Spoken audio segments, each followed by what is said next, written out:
Sidan kuwa nugulahay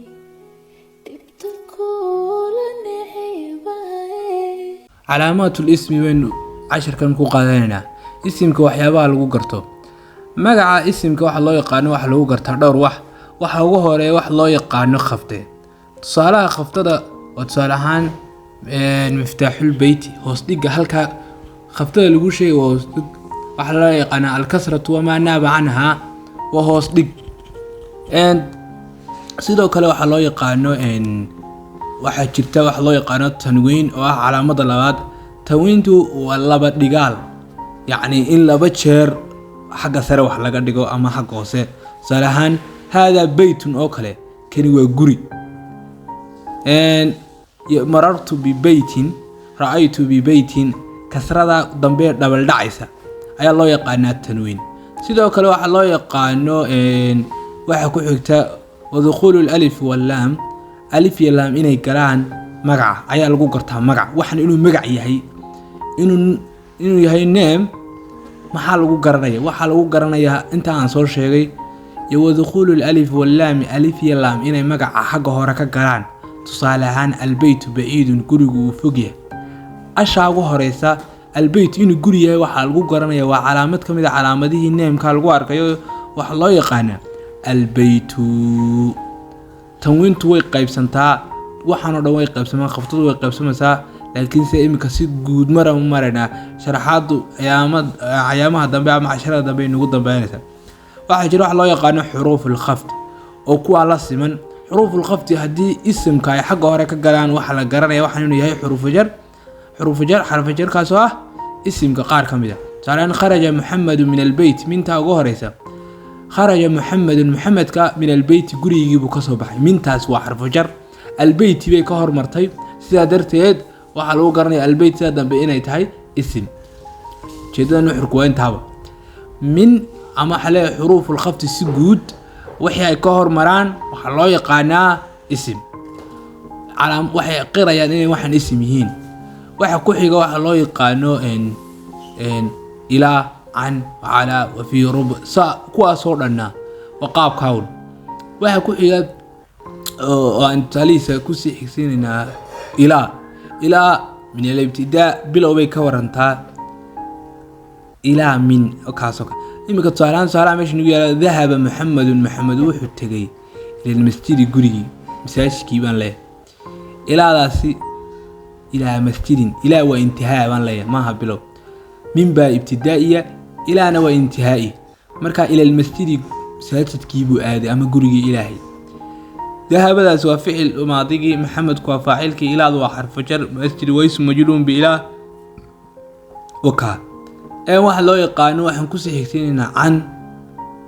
oo ay ka dambaysa ala oo ka dambaysa fi oo ka dambaysa rubba hadaba anta hadaynu soo noqono waxa weeye baxatha muhammadun an alkitab baxathadan waa ficilkii muhammad waa ismkii anta waa xarf jar kitab waa ism majrur bi an alaamatu jarri kasratun daahiratan ala akhirih li'annahu ismu ka wa magac alkitab ashina way gashaa alkitab xuruf kamidana xuruful khaftana uu galayo an baa loo yaqaan xarf jara sida darteed sidaas uu ism marka qaabka dhextaalka ay u dhexgalayso tusaalayaashan weeye inaad fahanto oo dhigaal wax walba basic bilayn qaab ahaan inaad u fahantaan uga jeedo waxa ku xigta ala waa xurufta khaftada mid kamid ah wa tawakkala muhammadun ala allah wa tawakkala muhammadun على الله وطلع صارت محمد إلهي سبحانه وتعالى سيدي يوكل هلك دنبه جرتا الله وحرف جر الله واسم مجرور بالله بعلا وكا قاب كاسو ديغال كويه توكل محمد نو كهوريس marka calaadu markasta waxay ku jirtaa waxay u dhaxaysaa ama laba ism dhaxiisa meel dhaxoon bay mar walba ku jirtaa way rubadaas marna wax noqotaa taqliil marna wax badan baa looga jeedaa waa rubba badana iyo waa rubba yara labada mid baa loo isticmaalaa taqliil iyo taksiir rubada markaas waxa lagu garanayaa jumlada si ugu jirto imika taan dakhala muhammad wuxuu galay fil qurfati gurigi fiidii ka horeysay baan tusaaleynayna ورب وانكبودي مركا دخل محمد في الغرفة في ذن دحتال أما جدها واحد جدها بيت المامي صاران في إن أوكلوي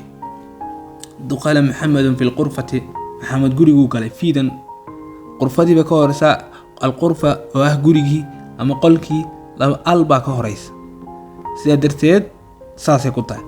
waxa ku sii xigaan ku sii xigteenna waxa loo yaqaan waa rubadii imka aanu ku boodnay aanu fasireynay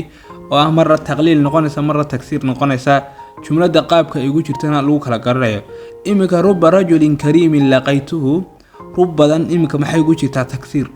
badana nin rajulin badana nin kariimin sharaf badano laqaytuhu aan la kulmay rubadu waa xarfu jar rajulin waka way horumartay markan kariimin ونعتي للرجل لقيته وفعل يفاعل مفعول لقيت حد الفعل لقي والتاء فاعل والهاء هذا ضمير كان بينا كما الله يقانو ورب رجل كريم لقيته مركن halkan waxay ku jirtaa taksiir badana inta nin sharaf badan oo kariima aan la kulmay laqaytu aan la kulmay waxa jirta marka qaar marta ay ugu jirto jumlada taqliil ugu jirto markaana waad ka dhex fahmaysaa jumladaad ka dhex fahmaysaa qaabka iyo shakliga ay tahay oo de qof markuu dhansanayo hadalka ila hadalka marka ku hadlaysana waad ku hadlaysaa wada adaaba soo shandheey marka aad dhageysanaysana de qof macna u lahum baad yani hadalku macna u leeyahay baa dhageysto waad fahmaysaa waxa loola jeedo iyo wax laga hadlayo markaa ku sii dheeraan mayne rubba ama waa taqliil ama waa taksiir dhinac kalena waad u isticmaali kartaa hadda doonto waxaad odhan kartaa imika tusaalahan un baad bedeli kartaa rubba rajulin faashilin laqaytuhu yaraa nin fashilmay oo aan la kulmay ama aan saaxiibnaba ka soo qaad baabaa ku xigta meeshii والباء حرف جر بعد مغشان بعضنا هذا اسم كهلك ورا كمرته وحكون دغان تاي إنه حاس اسم يحي أي علامة تاي آمن يمك وفعل محمد النوى فاعل بالله بعض وحرف جر الله واسم مجرور بالباء علامة جر كسرة ظاهرة على آخره